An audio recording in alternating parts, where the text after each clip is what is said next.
Les ofrecemos a continuación una reposición del programa Dame de beber, dirigido por el Padre José María Iraburu.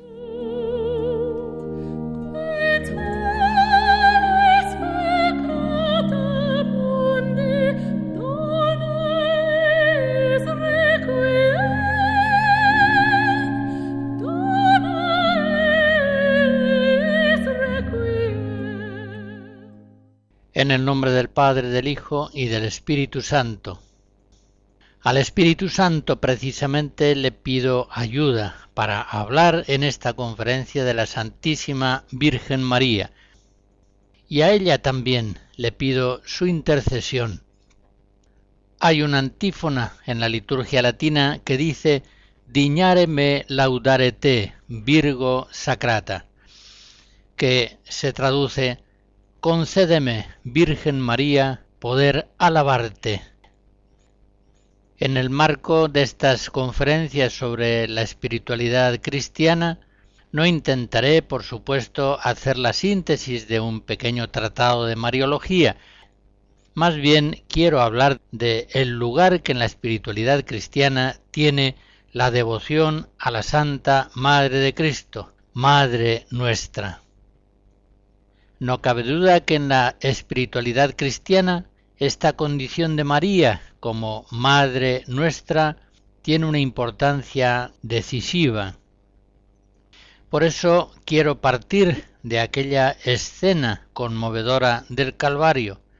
Jesús, en el momento máximo de su vida, es decir, próximo a la muerte, estando en la cruz, dijo a su madre: Mujer, he ahí a tu hijo. Y luego dijo al discípulo: He ahí a tu madre. Juan 19. Las palabras exactas que el evangelista nos refiere llaman a la Virgen María la Madre y a Juan el discípulo. Emplean pues artículos determinados que expresan a María y a Juan como representantes de una realidad trascendente y misteriosa. María es la nueva Eva, la madre de todos los vivientes. Y Juan, el discípulo en el Calvario, está representando a todos los discípulos de Jesús, a todos los que viven la vida divina en Cristo. Y el evangelista Juan sigue relatando la escena y nos dice que desde aquella hora el discípulo la recibió en su casa. Si tradujéramos literalmente el texto griego, tendríamos que decir que el discípulo la acogió entre los bienes propios. Por tanto, la Santísima Virgen María, la Virgen Madre, pertenece a los bienes de gracia propios de todo discípulo de Jesucristo. El Concilio Vaticano II afirma que María es nuestra Madre en el orden de la gracia, Lumen Gentium 61. Y en el número siguiente precisa más esta afirmación y dice: esta maternidad de María en la economía de la gracia perdura sin cesar desde el momento del asentimiento que prestó fielmente en la Anunciación y que mantuvo sin vacilar al pie de la cruz, hasta la consumación perpetua de todos los elegidos. Pues, asunta a los cielos, no ha dejado esta misión salvadora, sino que con su múltiple intercesión continúa obteniéndonos los dones de la salvación eterna. Con su amor materno cuida de los hermanos de su Hijo, que todavía peregrinan y se hallan en peligros y ansiedad hasta que sean conducidos a la patria bienaventurada. Esta ha sido siempre la maravillosa doctrina de la Iglesia cuando habla de la Virgen María, la Madre de Cristo, la Madre nuestra. Es Madre nuestra ya en la Encarnación. Escuchen este texto precioso de San Pío X en la encíclica Ad Diem Illum del año 1904. En ella nos dice que en el casto seno de la Virgen, donde tomó Jesús carne mortal, adquirió también un cuerpo espiritual, formado por todos aquellos que debían creer en él. Y se puede decir que, teniendo a Jesús en su seno, María llevaba en él también a todos aquellos para quienes la vida del Salvador encerraba la vida. Debemos, pues, decirnos originarios del seno de la Virgen, de donde salimos un día a semejanza de un cuerpo unido a su cabeza. Por esto somos llamados, en un sentido espiritual y místico, hijos de María, y ella, por su parte, nuestra Madre común. Y en este texto cita el Papa una frase de San Agustín, en la que dice: María es madre espiritual, sí, pero madre realmente de los miembros de Cristo, que somos nosotros. Tengamos muy claro que las realidades espirituales son aún más consistentes que las materiales. Recordemos que Dios es la suprema realidad y que Dios es espíritu, como dice Jesús en Juan 4. Por eso, cuando hablamos de María como madre espiritual, estamos hablando de una maternidad todavía más real y más profunda que la maternidad puramente corporal. Si María es Madre nuestra en la Encarnación, como acabamos de ver, es Madre nuestra en la cruz. La Virgen María, al pie de la cruz, nos dio a luz con dolores de parto. Pío XII, en la encíclica Auriatis Aquas de 1956, decía que ha sido voluntad de Dios que en la obra de la redención humana la Santísima Virgen María estuviese inseparablemente unida con Jesucristo, tanto que nuestra salvación es fruto de la caridad de Jesucristo y de sus padecimientos, a los cuales estaban íntimamente unidos el amor y los dolores de la Madre. Según esta enseñanza de Pío XII, que por supuesto es clásica en la Iglesia, podemos decir que hemos sido redimidos por la pasión de Cristo y por la compasión de la Virgen María, que estaba al pie de la cruz sufriendo todo lo que su Hijo sufría. Entre el corazón sagrado de Jesucristo y el corazón inmaculado de su Madre María había una transferencia absoluta y perfecta de sentimientos, de tal modo que todas las alegrías y todas las penas de Jesús vibraban en forma idéntica en el corazón de la Virgen María. Y ahora, en el momento de la pasión, todos los sufrimientos morales, físicos, espirituales de Jesús, todos son sufridos en forma idéntica por la Virgen María, que los hace suyos. María, Madre nuestra, que nos da a luz con dolores de parto al pie de la cruz. María es nuestra Madre también en Pentecostés, como se nos narra en el primer capítulo de los Hechos. El Espíritu Santo vino cuando los apóstoles perseveraban unánimes en la oración, con algunas mujeres, con María la Madre de Jesús y con los hermanos de éste. En aquella hora primera de la Iglesia, cuando tantos habían vacilado en la fe, la Virgen María fue la que mantuvo unido el grupo apostólico en la fe y en la esperanza. Ella siempre creyó absolutamente las palabras de Jesús. Por tanto, ella siempre supo que su Hijo iba a morir. Siempre supo la llena de gracia, porque creía a su Hijo Jesucristo y creía lo anunciado por los profetas, siempre supo que el Mesías debía padecer para la salvación del mundo. Siempre supo que su Hijo era el verdadero Cordero de Dios, que al precio de su sangre iba a quitar con el sacrificio de su vida el pecado del mundo. Sabía quién era su Hijo y cuál era su misión. En aquellos días, cuando los apóstoles no entendían los anuncios de Cristo sobre su muerte y tampoco sobre su resurrección al tercer día, ella, la sede de la sabiduría, la madre de Cristo, la madre de la verdad, la madre del Verbo encarnado, lo entendía todo. Ella es en todo momento la Virgen fiel. Ella creía que su Hijo iba a morir en manos de los pecadores. Y con la misma certeza, ella sabía que iba a resucitar al tercer día. Sencillamente porque creía en forma absoluta en todo aquello que decía Jesús.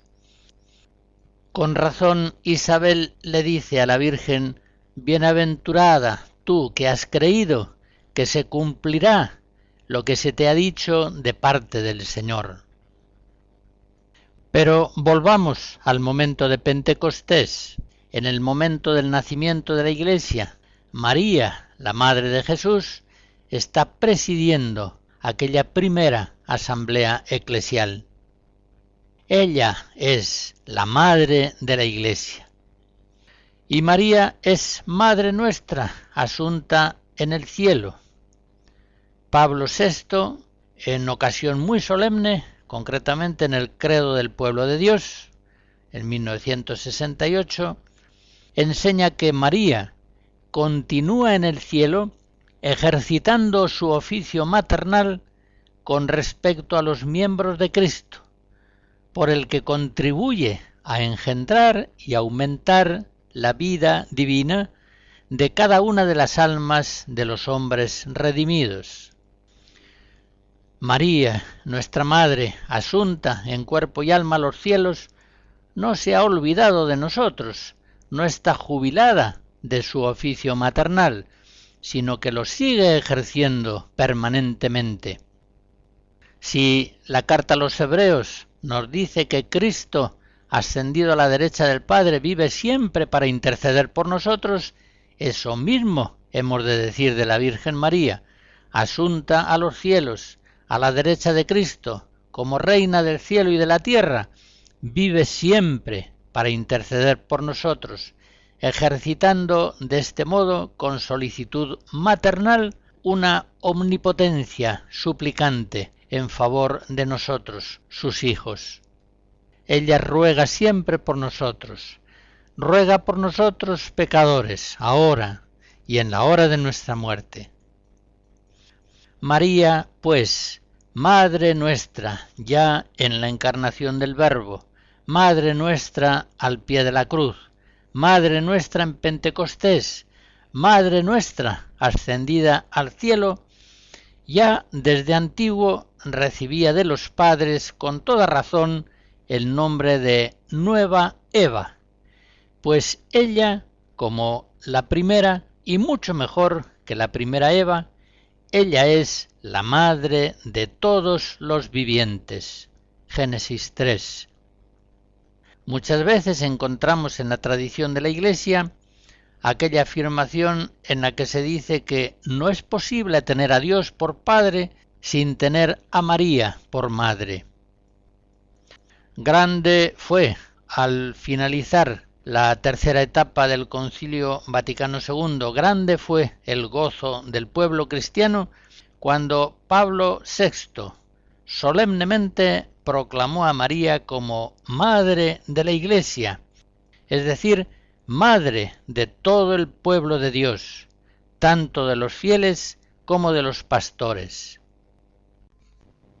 Escucharemos fragmentos de las vísperas de la Beata Virgen María de Claudio Monteverdi.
La maternidad espiritual de María implica que ella es la dispensadora de la divina gracia.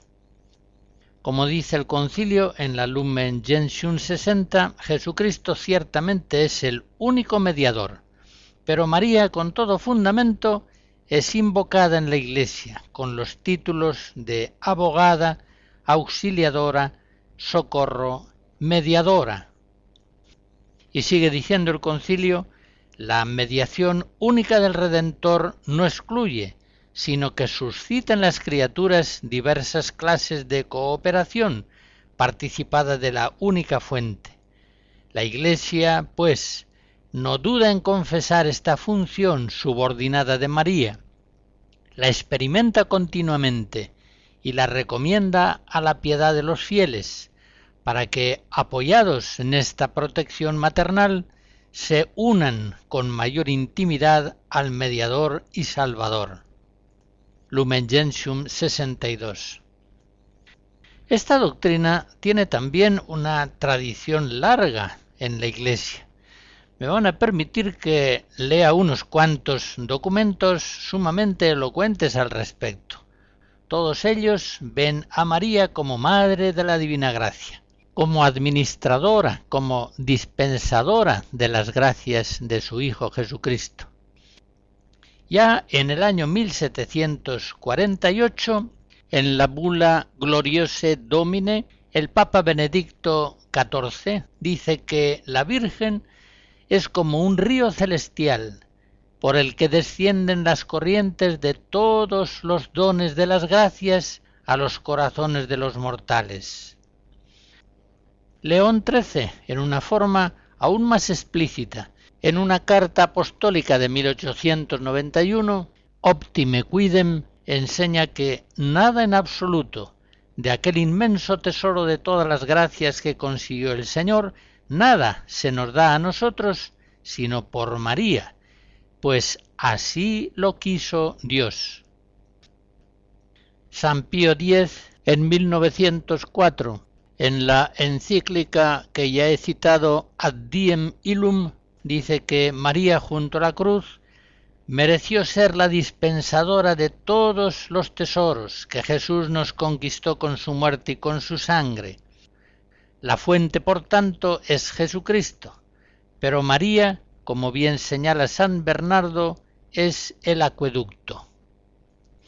No quiero cansar a mis oyentes con más citas, pero sí puedo asegurarles que esa enseñanza del magisterio de la Iglesia ha venido a ser muy frecuente en los papas posteriores, de tal modo que podemos considerar esa verdad, María, distribuidora de todas las gracias de Cristo, como perteneciente al magisterio ordinario de la Iglesia.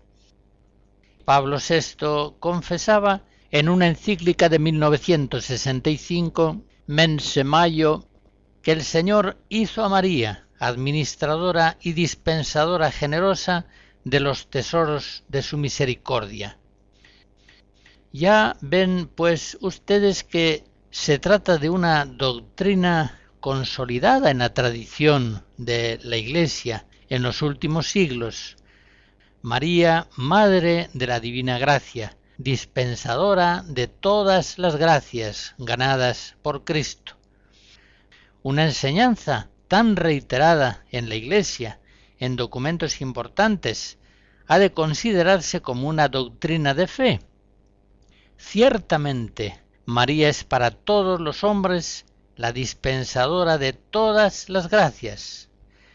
Juan Pablo II, en la Redemptoris Mater, comentando la intercesión de María en las bodas de Caná, destaca la solicitud de María por los hombres, el ir a su encuentro en toda la gama de sus necesidades, como lo hizo en Caná de Galilea, cuando dijo: no tienen vino.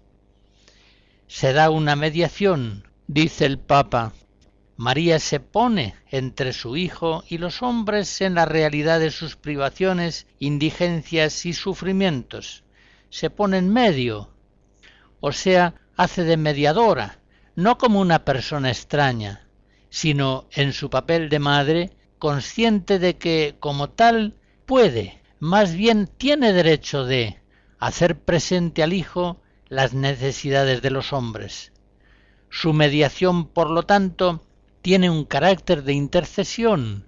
María intercede por los hombres. Hasta aquí el texto de la Redemptoris Mater. La historia de 20 siglos de la oración cristiana, tanto en Oriente como en Occidente, nos enseña que ya desde lo más antiguo hubo una conciencia de que la Virgen María era la intercesora suprema, la medianera continua de todas las gracias.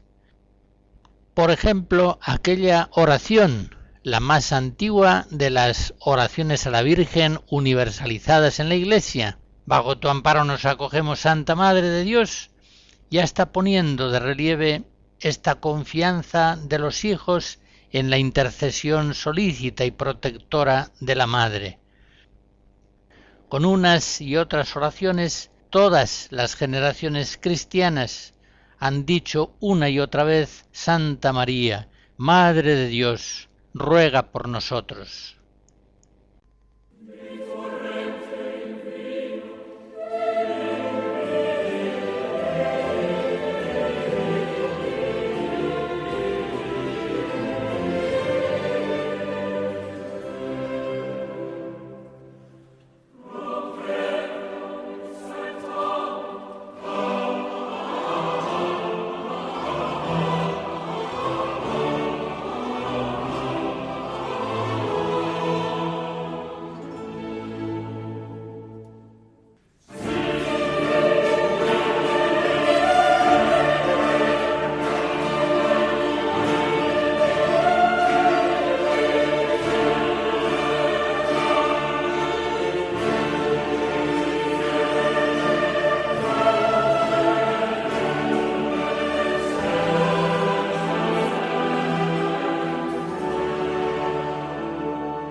Merece la pena que consideremos la especialísima relación existente entre la Virgen María y la Iglesia, entre la Santísima Virgen María y la Santa Madre Iglesia.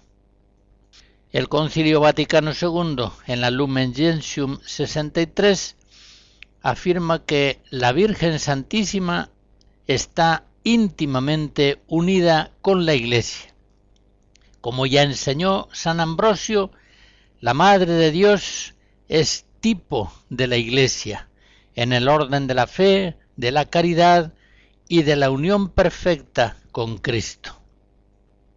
Esta afirmación del Concilio Vaticano II verdaderamente está muy presente en los padres antiguos. María es la nueva Eva, la madre de todos los vivientes, pero también la Santa Madre Iglesia, por la fecundidad de su esposo Jesucristo, viene a hacerse madre de todos los vivientes en el orden de la gracia. María es al mismo tiempo virgen y madre, y también la Iglesia es madre y es virgen. Virgen que no se desposa con el mundo presente, sino únicamente con Cristo esposo. Ya dice San Pablo en la 2 Corintios 10, os celo con celo de Dios, pues os he desposado a un solo marido, para presentaros a Cristo como una casta virgen. La Iglesia, pues, como María, es al mismo tiempo virgen y madre fecunda en muchos hijos para Dios. En el número 64, también de la Lumen Gentium, el concilio señala cómo María, creyendo y obedeciendo, engendró en la tierra al mismo Hijo del Padre. Y efectivamente, así es como la Iglesia engendra a Cristo en la humanidad, creyendo en Él y obedeciendo sus mandatos y sus misiones. Y en ese mismo lugar el Concilio enseña que la Iglesia se hace también madre de los hombres mediante la palabra de Dios, aceptada con fidelidad. Y así es como María concibió a Jesús, aceptando en sí misma, incondicionalmente, sin resistencia alguna, la palabra eterna divina que el Padre obra en ella por el Espíritu Santo. La Iglesia esposa y madre es como la Virgen María, una Virgen fiel que guarda con pureza e integridad la fe prometida al esposo y que, a imitación de la Madre de Cristo, por obra del Espíritu Santo, conserva virginalmente una fe íntegra, una esperanza firme y una caridad sincera. Así lo afirmaba Juan Pablo II en la Redemptoris Mater. María, por otra parte, no es sólo tipo de la Iglesia, es también prototipo de cada cristiano. Todos, efectivamente, estamos llamados a engendrar a Jesús en nuestras vidas. Todos hemos de venir a ser madres de Cristo, como el mismo Señor nuestro Jesucristo lo enseña. Quien hiciere la voluntad de Dios, ese es mi hermano, mi hermana y mi madre. Marcos 3. Por tanto, con toda veracidad podemos decir que madre de Jesús se hacen todos aquellos que oyen la palabra de Dios y la ponen por obra. Lucas 8. Este es un tema precioso que en los autores espirituales ha tenido una larga y bellísima tradición. Les recuerdo un texto de Isaac de Stella, de origen inglés, abad cisterciense del monasterio francés de Stella, en el siglo XII. Dice así: se considera con razón a cada alma fiel como esposa del Verbo de Dios, como madre de Cristo, hija y hermana, virgen y madre fecunda.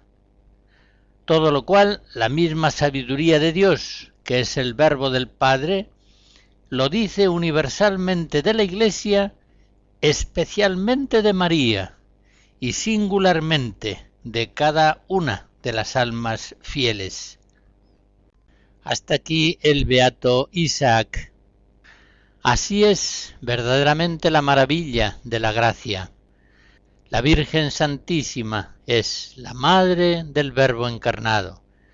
Pero cada uno de los cristianos, si es fiel a la obra del Espíritu Santo, viene a hacerse como ella, Madre de Cristo. Engendra a Cristo en su corazón y en su vida. Por eso la Iglesia, ya desde antiguo, ha visto en la Virgen María el prototipo perfecto de la Iglesia, Virgen y Madre, y de cada uno de los cristianos.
A la luz de las verdades recordadas de la fe, fácilmente se ve que la devoción mariana no es una dimensión optativa o accesoria dentro de la espiritualidad cristiana, sino que es algo esencial.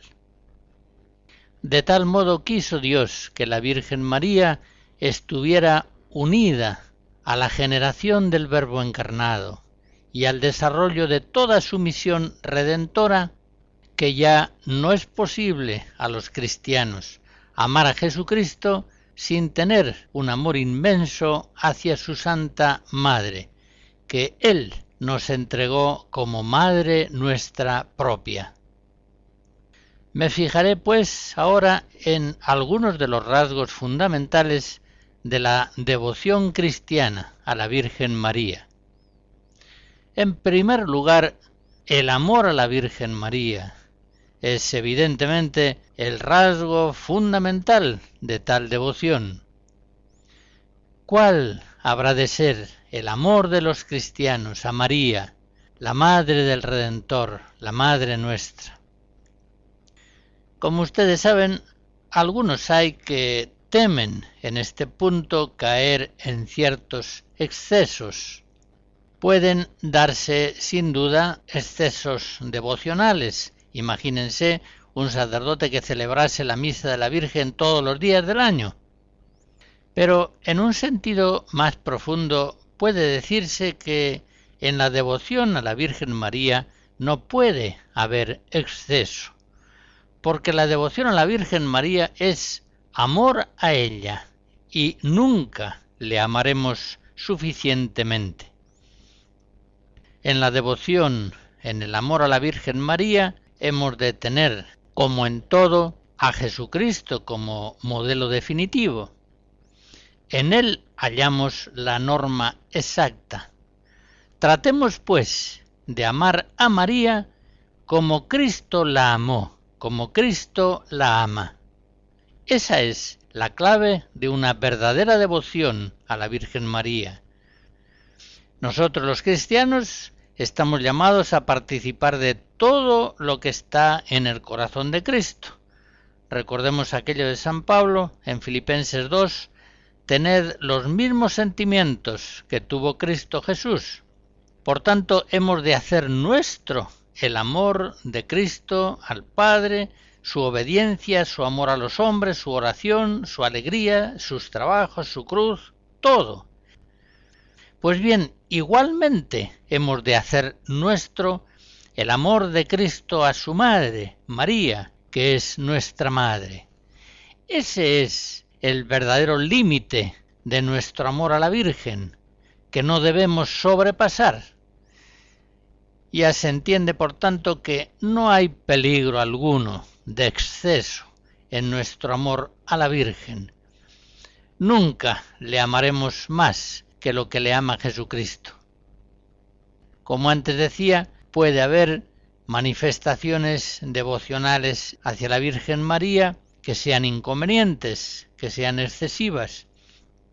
Pero tal peligro viene a ser superado fácilmente por los cristianos cuando en la piedad mariana se atienen a la norma universal de la liturgia y a aquellas devociones populares aconsejadas por la Iglesia y consagradas por la tradición católica. Hemos de amar a María con el encendido amor de Cristo, con el amor que le han tenido todos los santos. Algo de ese amor inmenso se expresa, por ejemplo, en esta oración de Santa Catalina de Siena. Oh María, María, templo de la Trinidad, oh María, portadora del fuego, María, que ofreces misericordia, que germinas el fruto, que redimes el género humano, porque sufriendo la carne tuya en el Verbo, fue nuevamente redimido el mundo. Oh María, tierra fértil, tú eres la nueva planta de la que recibimos la fragante flor del Verbo, el unigénito Hijo de Dios, pues en ti, tierra fértil, fue sembrado ese Verbo. Tú eres la tierra y tú eres la planta. Oh María, carro de fuego, tú llevaste el fuego escondido y velado bajo el polvo de tu humanidad. Oh María, vaso de humildad, en el que está y arde la luz del verdadero conocimiento con que te elevaste sobre ti misma, y por eso agradaste al Padre Eterno, y te raptó y llevó así, amándote con singular amor. Oh María, dulcísimo amor mío, en ti está escrito el Verbo del que recibimos la doctrina de la vida. Oh María, bendita tú entre las mujeres por los siglos de los siglos.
Un segundo rasgo fundamental de la devoción mariana es la conciencia filial que cada uno de los cristianos debemos tener hacia María, Madre nuestra.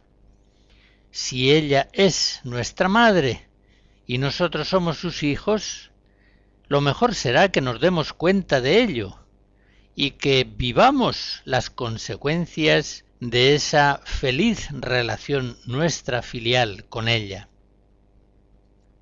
Las madres de la tierra ofrecen analogías, aunque siempre muy escasas, que nos ayudan a conocer la maternidad espiritual de María. Una madre da la vida a su hijo de una vez, en el parto, y luego fomenta esa vida con sus cuidados a lo largo de unos años hasta que el hijo se hace independiente de ella. Pues bien, María nos está dando constantemente la vida divina y su solicitud maternal por nosotros, a medida que vamos creciendo en la vida de la gracia, es una solicitud creciente. Ella es para nosotros cada vez más madre, y nosotros para ella somos cada vez más hijos. Y, por supuesto, esta conciencia filial en relación a María no disminuye en nada nuestra conciencia de filiación respecto de Dios. Algunos eliminan prácticamente la maternidad espiritual de María. Alegan que en el orden de la gracia a ellos les basta con Dios y con su enviado Jesucristo. Pues bien, esa eliminación, aunque muchas veces sea inconsciente, es una deficiencia espiritual gravísima. Piensen, si un niño mirase a su madre como si ésta fuese la fuente primaria de la vida, ciertamente que haría de ella un ídolo y llegaría a ignorar a Dios. Pero si un niño, afirmando que la vida viene de Dios, prescindiera de su madre, con toda seguridad se moriría, o al menos no se desarrollaría convenientemente. Pues bien, Dios ha querido que María fuera para nosotros la Madre de la Divina Gracia. Y nosotros en esto, como en todo, debemos tomar las cosas como son, en su verdad, como Dios las ha querido, como Dios las ha hecho. Sin María no podemos crecer debidamente como hijos de Dios. La misma Virgen Madre que crió y que educó a Jesús debe criarnos y educarnos a nosotros, que somos miembros del cuerpo de su Hijo. En la preciosa encíclica Ad Diem Illum de San Pío X, que ya he citado, dice el Papa: bien evidente es la prueba que nos proporcionan con su conducta aquellos hombres que, seducidos por los engaños del demonio o extraviados por falsas doctrinas, creen poder prescindir del auxilio de la Virgen. Desgraciados aquellos que abandonan a María bajo pretexto de rendir honor a Jesucristo. Se comprende perfectamente que en los cristianos que no tienen devoción a la Virgen haya tantos temores y ansiedades interminables, pues en realidad vienen a ser como hijos que se sienten sin madre. Por el contrario, aquel cristiano que se hace como niño y se toma de la mano de su madre la Virgen, vive siempre confiado en su solicitud maternal.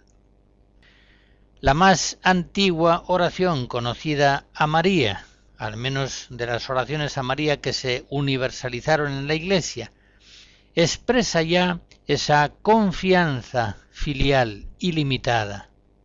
Bajo tu amparo nos acogemos, Santa Madre de Dios, Virgen gloriosa y bendita. Recuerden también aquella llamada oración de San Bernardo, que propiamente está solo inspirada en sus escritos y que ha recibido formas distintas. Con esa oración hemos repetido una y otra vez: acuérdate, oh piadosísima Virgen María, que jamás se ha oído decir que ninguno que haya acudido a tu protección haya sido abandonado de ti. Animado por esta confianza, a ti también acudo, yo pecador, que lloro delante de ti. No quieras, oh Madre del Verbo Eterno, despreciar mis súplicas, antes bien escúchalas favorablemente y haz lo que te suplico. Esa confianza ilimitada que los cristianos debemos tener hacia la Virgen Madre ha inspirado a lo largo de la historia de la Iglesia muchas y preciosas oraciones, leyendas, anécdotas en las vidas de los santos. Pero sobre este tema de la confianza filial en María Madre, una de las más bellas páginas ciertamente la encontramos en los diálogos que se produjeron entre la Virgen de Guadalupe y el indio mexicano San Juan Diego. Concretamente, en la cuarta de las apariciones, el 12 de diciembre de 1531, San Juan Diego, preocupado por la grave enfermedad de su tío, comienza diciéndole a la Virgen: niña mía, la más pequeña de mis hijas, señora, ojalá estés contenta. ¿Cómo has amanecido? ¿Estás bien de salud, señora y niña mía? Y enseguida le cuenta su pena, su preocupación por la enfermedad de su tío. Y sigue el relato diciendo: Después de oír la plática de Juan Diego, respondió la piadosísima Virgen: «Oye y ten entendido, hijo mío el más pequeño, que es nada lo que te asusta y aflige. No se turbe tu corazón, no temas esa enfermedad, ni otra alguna enfermedad y angustia. ¿No estoy yo aquí, que soy tu madre? ¿No estás tú bajo mi sombra? ¿No soy yo tu salud? ¿No estás por ventura en mi regazo? ¿Qué más has menester? No te apene, pues, ni inquiete otra cosa. No te aflija la enfermedad de tu tío, que no morirá ahora de ella». Cuando Juan Diego oyó estas palabras de la Señora del Cielo, se consoló mucho y quedó contento. Hasta aquí el relato de las apariciones de la Virgen. Repito algunas de las conmovedoras palabras de la Virgen María. «Hijo mío el más pequeño, no se turbe tu corazón, no temas nada. ¿No estoy yo aquí, que soy tu madre? ¿No estás por ventura en mi regazo?». Con esas palabras de la Virgen María a San Juan Diego se está expresando la verdadera relación que la Virgen María tiene con cada uno de los cristianos. Ella es nuestra Madre bondadosa y solícita, que cuida siempre de nosotros, que siempre intercede por nosotros. Y nosotros somos sus hijos, que, alejando de nuestros corazones toda ansiedad, debemos abandonarnos confiadamente en el amor maternal que la Virgen María tiene por nosotros, sus hijos, los discípulos de su Hijo.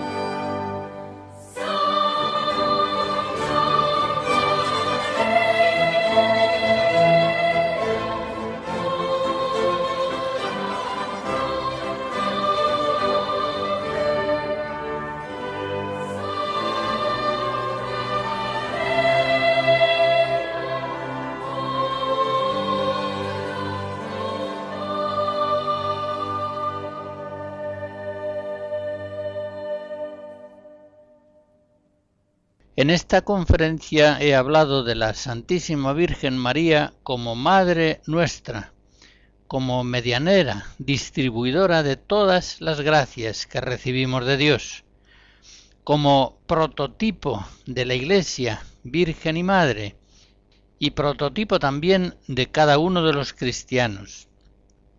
He hablado también de la devoción a la Virgen María, en primer lugar, del amor que le debemos, y en segundo lugar, de la conciencia filial que hacia ella debemos vivir, pues nuestro Señor Jesucristo quiso que recibiéramos a su propia Madre como Madre nuestra espiritual. Con el favor de Dios, continuaré examinando el lugar principal de la Virgen María en la espiritualidad cristiana en la próxima conferencia. Pero en esta quiero terminar con aquella oración que en 1851 indulgenció el beato Pío IX. Señora mía, Madre mía, yo me ofrezco del todo a ti, y en prueba de mi filial afecto, te consagro en este día mis ojos, mis oídos, mi boca, mi corazón, en una palabra todo mi ser. Y ya que soy todo tuyo, Madre buena, guárdame y defiéndeme como cosa y posesión tuya. La bendición de Dios Todopoderoso, Padre, Hijo y Espíritu Santo, descienda sobre ustedes y les guarde siempre. Amén.